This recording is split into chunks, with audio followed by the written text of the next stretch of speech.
ॐ श्री गणेशाय नमः। श्री हनुमते नमः। श्री घटिकाचल हनुमत् स्तोत्रम्। ॐ अतिपाटलवक्त्राब्जम् धृतहेमाद्रिविग्रहम् आञ्जनेयं शङ्खचक्र पाणिं तेतसि धीमहि। श्रीयोगपीठविन्यस्त व्यत्यस्तचरणाम्बुज दर्यार्यभयमुद्राक्ष मालापट्टिकयायुतम् पारिजाततरोर्मूल वासिनं वनवासिनं पश्चिमाभिमुखं बालं निहरेर्ध्यानसंस्थितम् सर्वाभीष्टप्रदं नृणां हनुमन्तमुपास्महे। नारद उवाच स्थानानामुत्तमं स्थानं किं स्थानं वद मे पितः। ब्रह्मोवाच ब्रह्मन्पुरो विवादो भून् नारायणकपीशयोः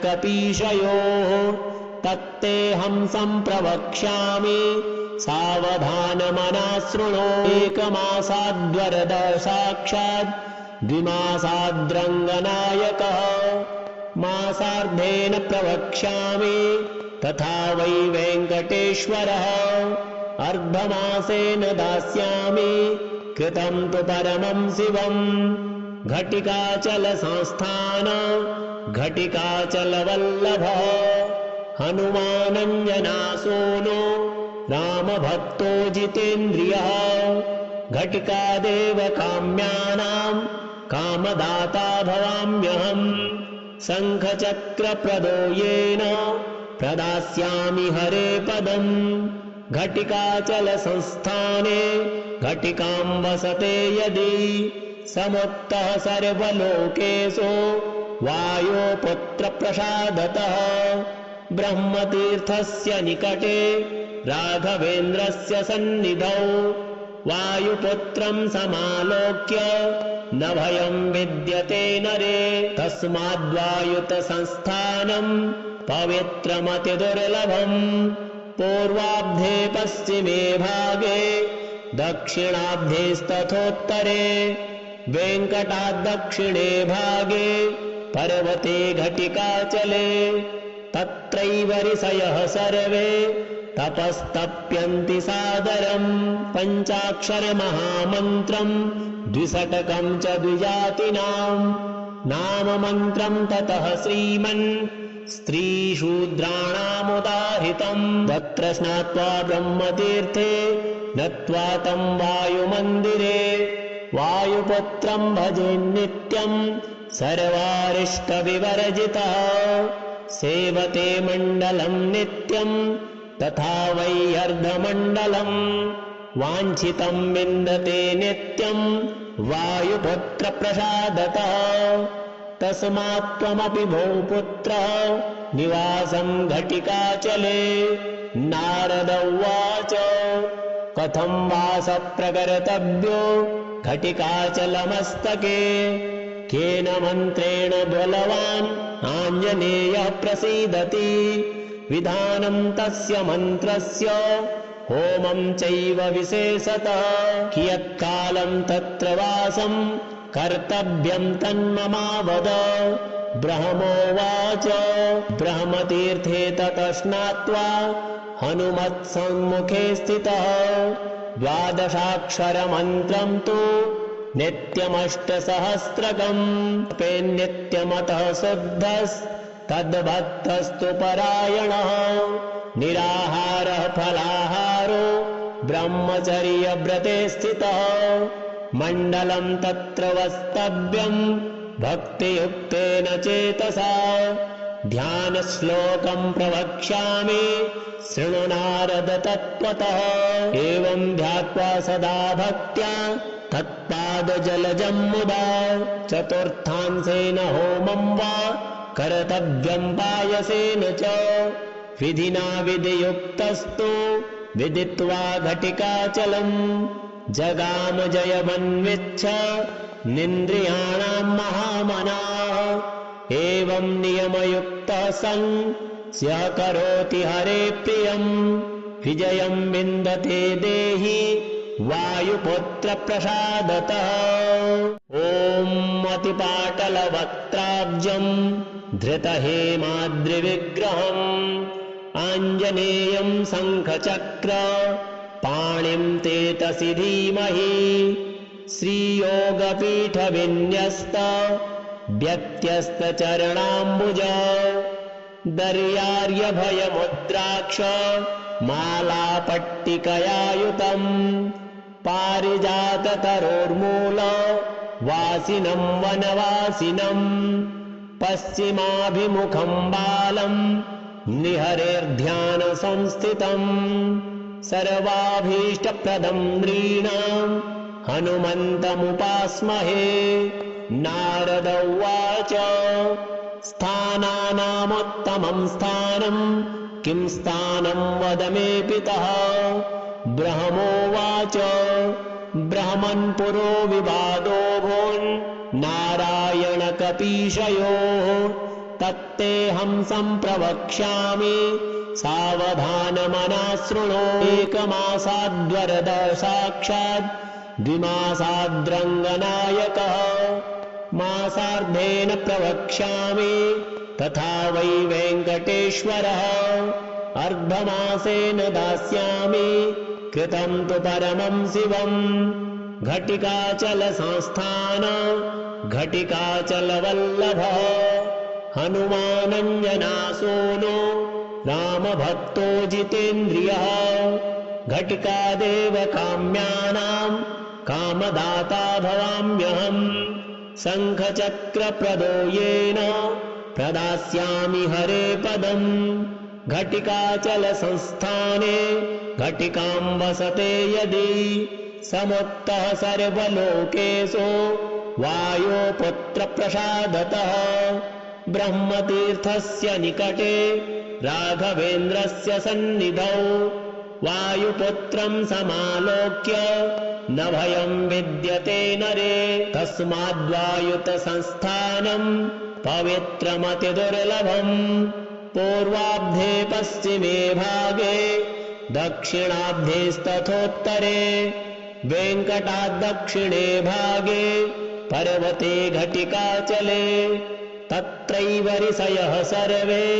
तपस्तप्यन्ति सादरम् पञ्चाक्षरमहामन्त्रम् द्विशतकं च द्विजातीनाम् नाममन्त्रम् ततः श्रीमन् स्त्रीशूद्राणामुदाहृतम् तत्र स्नात्वा ब्रह्मतीर्थे नत्वा तं वायुमन्दिरे वायुपुत्रं भजेन्नित्यम् सर्वारिष्टविवर्जितः सेवते मण्डलं नित्यम् तथा वै अर्धमण्डलम् वाञ्छितं विन्दते नित्यम् वायुपुत्रप्रसादतः तस्मात् त्वमपि भूपुत्रः निवासं घटिकाचले नारद उवाच कथं वासः प्रकर्तव्यो घटिकाचलमस्तके केन मन्त्रेण बलवान् आञ्जनेयः प्रसीदति विधानं तस्य मन्त्रस्य होमं चैव विशेषतः कियत्कालं तत्र वासं कर्तव्यं तन्ममावद ब्रह्मोवाच ब्रह्मतीर्थे ततः स्नात्वा हनुमत्सम्मुखे स्थितः द्वादशाक्षरमन्त्रं तु नित्यमष्टसहस्रकम् नित्यमतः शुद्धस्तद्भक्तस्तु परायणः निराहारः फलाहारो ब्रह्मचर्यव्रते स्थितः मण्डलं तत्र वस्तव्यं भक्तियुक्तेन चेतसा ध्यानश्लोकं प्रवक्ष्यामि शृणु नारद तत्त्वतः एवं ध्यात्वा सदा भक्त्या तत्पादजलजं मुदा चतुर्थांशेन होमं वा कर्तव्यं पायसेन च विधिना विधियुक्तस्तु विदित्वा घटिकाचलम् जगाम जयमन्विच्छ निन्द्रियाणां महामनाः एवं नियमयुक्तः सन् स्यः करोति हरे प्रियम् विजयम् विन्दते देहि वायुपुत्रप्रसादतः ॐ अतिपाटलवक्त्राब्जम् धृतहेमाद्रिविग्रहम् आञ्जनेयम् शङ्खचक्र पाणिम् तेतसि धीमहि श्रीयोगपीठविन्यस्त व्यत्यस्तचरणाम्बुज दर्यार्यभयमुद्राक्ष मालापट्टिकयायुतम् पारिजाततरोर्मूल वासिनम् वनवासिनम् पश्चिमाभिमुखम् बालम् निहरेर्ध्यानसंस्थितम् सर्वाभीष्टप्रदम् नृणाम् हनुमन्तमुपास्महे नारद उवाच स्थानानामुत्तमम् स्थानम् किं स्थानम् वद मे पितः ब्रह्मोवाच ब्रह्मन्पुरो विवादो भून् नारायणकपीशयोः तत्तेऽहं सम्प्रवक्ष्यामि सावधानमनः शृणु एकमासाद्वरद साक्षात् द्विमासाद्रङ्गनायकः मासार्धेन प्रवक्ष्यामि तथा वै वेङ्कटेश्वरः अर्धमासेन दास्यामि कृतं तु परमं शिवम् घटिकाचलसंस्थान घटिकाचलवल्लभः हनुमानञ्जनासूनो रामभक्तो जितेन्द्रियः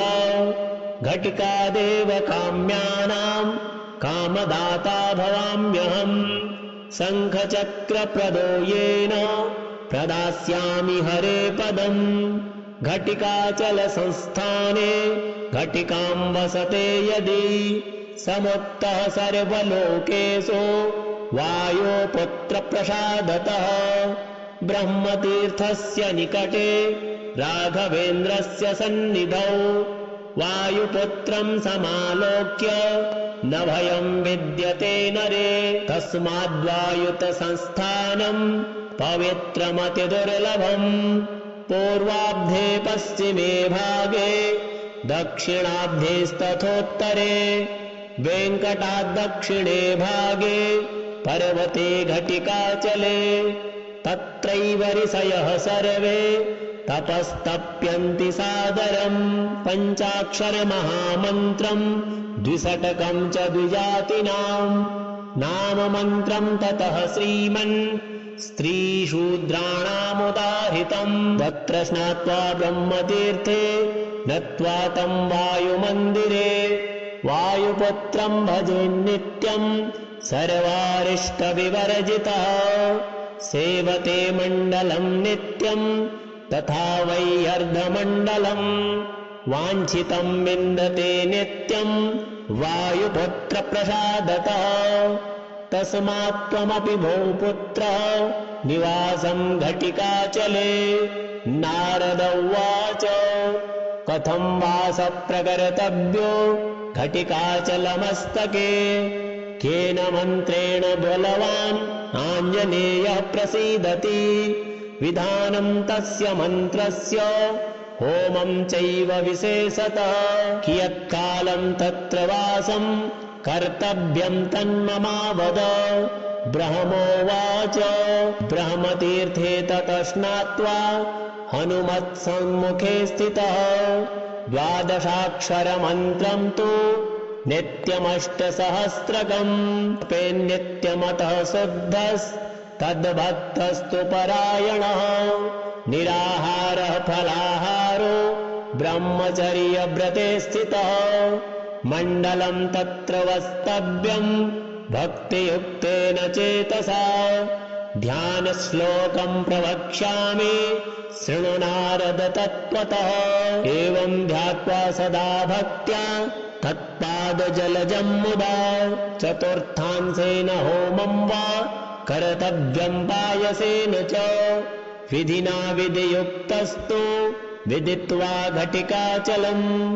जगाम जयमन्विच्छ निन्द्रियाणाम् महामनाः एवम् नियमयुक्तः सन् स्यः करोति हरे प्रियम् विजयं विन्दते देहि वायुपुत्रप्रसादतः। ॐ अतिपाटलवक्त्राब्जं धृतहेमाद्रिविग्रहम् आञ्जनेयं शङ्खचक्र पाणिं तेतसि धीमहि श्रीयोगपीठविन्यस्त व्यत्यस्तचरणाम्बुज दर्यार्यभयमुद्राक्ष मालापट्टिकयायुतम् पारिजाततरोर्मूल वासिनं वनवासिनं पश्चिमाभिमुखं बालं निहरेर्ध्यानसंस्थितं सर्वाभीष्टप्रदं नृणां हनुमन्तमुपास्महे। नारद उवाच स्थानानामुत्तमं स्थानं किं स्थानं वद मे पितः। ब्रह्मोवाच ब्रह्मन्पुरो विवादो भून् नारायणकपीशयोः तत्तेऽहं सम्प्रवक्ष्यामि सावधानमना शृणु। एकमासाद्वरद साक्षात् द्विमासाद्रङ्गनायकः मासार्धेन प्रवक्ष्यामि तथा वै वेङ्कटेश्वरः अर्धमासेन दास्यामि कृतं तु परमं शिवम्। घटिकाचलसंस्थान घटिकाचलवल्लभ हनुमानञ्जनासूनो रामभक्तो जितेन्द्रियः घटिकादेव काम्यानां कामदाता भवाम्यहम्। शङ्खचक्रप्रदो येन प्रदास्यामि हरे पदम् घटिकाचलसंस्थाने घटिकां वसते यदि समुत्तः सर्वलोकेषु वायुपुत्रप्रसादतः। ब्रह्मतीर्थस्य निकटे राघवेन्द्रस्य सन्निधौ वायुपुत्रं समालोक्य न भयं विद्यते नरे।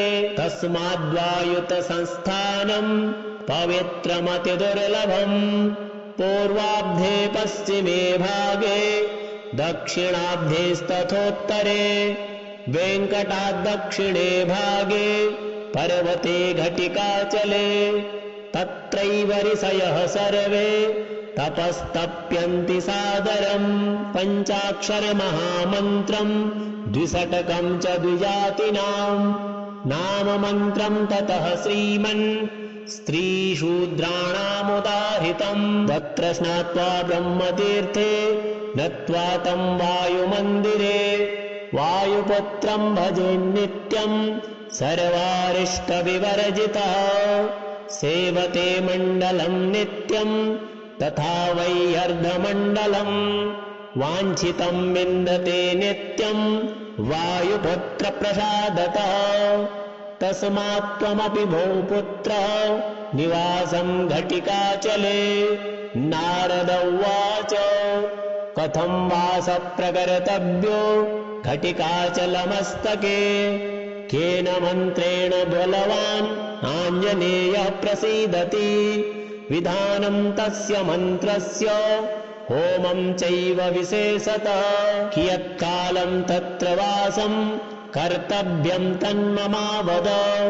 ब्रह्मोवाच ब्रह्मतीर्थे ततः स्नात्वा हनुमत्सम्मुखे स्थितः 12 तु नित्यमष्टसहस्रकम् नित्यमतः शुद्धस्तद्भक्तस्तु परायणः निराहारः फलाहारो ब्रह्मचर्यव्रते स्थितः मण्डलं तत्र वस्तव्यं भक्तियुक्तेन चेतसा ध्यानश्लोकं प्रवक्ष्यामि शृणु नारद तत्त्वतः एवं ध्यात्वा सदा भक्त्या तत्पादजलजं मुदा चतुर्थांसेन होमं वा कर्तव्यं पायसेन च विधिना विधियुक्तस्तु विदित्वा घटिकाचलम् जगाम जयमन्विच्छ निन्द्रियाणां महामनाः एवं नियमयुक्तः सन् स्यः करोति हरे प्रियम् विजयं विन्दते देहि वायुपुत्रप्रसादतः। ॐ अतिपाटलवक्त्राब्जं धृतहेमाद्रिविग्रहम् आञ्जनेयं शङ्खचक्र पाणिं तेतसि धीमहि श्रीयोगपीठविन्यस्त व्यत्यस्तचरणाम्बुज दर्यार्यभयमुद्राक्ष मालापट्टिकयायुतम् पारिजाततरोर्मूल वासिनं वनवासिनं पश्चिमाभिमुखं बालं निहरेर्ध्यानसंस्थितम् सर्वाभीष्टप्रदं नृणां हनुमन्तमुपास्महे। नारद उवाच स्थानानामुत्तमं स्थानं किं स्थानं वद मे पितः। ब्रह्मोवाच ब्रह्मन्पुरो विवादो भून् नारायणकपीशयोः तत्तेऽहं सम्प्रवक्ष्यामि सावधानमना शृणु। एकमासाद्वरद साक्षात् द्विमासाद्रङ्गनायकः मासार्धेन प्रवक्ष्यामि तथा वै वेङ्कटेश्वरः।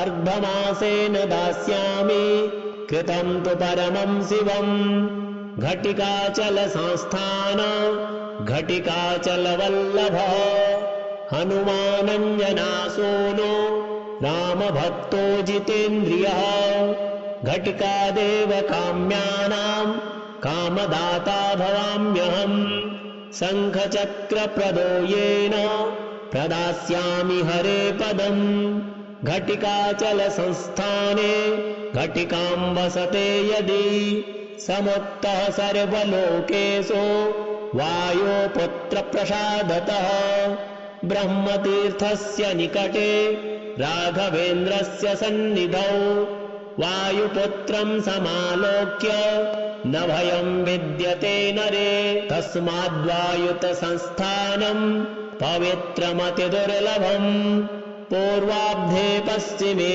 भागे दक्षिणाब्धेस्तथोत्तरे वेङ्कटाद्दक्षिणे भागे पर्वते घटिकाचले तत्रैव ऋषयः सर्वे तपस्तप्यन्ति सादरम् पञ्चाक्षरमहामन्त्रम् द्विशतकं च द्विजातीनां नाममन्त्रं ततः श्रीमन् स्त्रीशूद्राणामुदाहृतम् तत्र स्नात्वा ब्रह्मतीर्थे नत्वा तं वायुमन्दिरे वायुपुत्रं भजेन्नित्यम् सर्वारिष्टविवर्जितः सेवते मण्डलं नित्यम् तथा वै अर्धमण्डलम् वाञ्छितं विन्दते नित्यम् वायुपुत्रप्रसादतः तस्मात् त्वमपि भूपुत्रः निवासं घटिकाचले।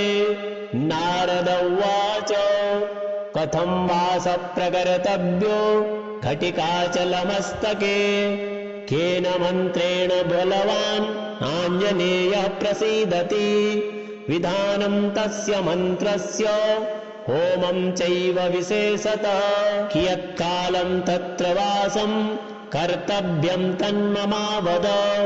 ब्रह्मोवाच ब्रह्मतीर्थे ततः स्नात्वा हनुमत्सम्मुखे स्थितः 12 तु नित्यमष्टसहस्रकम् नित्यमतः शुद्धस्तद्भक्तस्तु परायणः निराहारः फलाहारो ब्रह्मचर्यव्रते स्थितः मण्डलं तत्र वस्तव्यम् भक्तियुक्तेन चेतसा ध्यानश्लोकं प्रवक्ष्यामि शृणु नारद तत्त्वतः एवं ध्यात्वा सदा भक्त्या तत्पादजलजं मुदा चतुर्थांशेन होमं वा कर्तव्यं पायसेन च विधिना विधियुक्तस्तु विदित्वा घटिकाचलम् जगाम जयमन्विच्छ निन्द्रियाणां महामनाः एवं नियमयुक्तः सन् स्यः करोति हरे प्रियम् विजयं विन्दते देहि वायुपुत्रप्रसादतः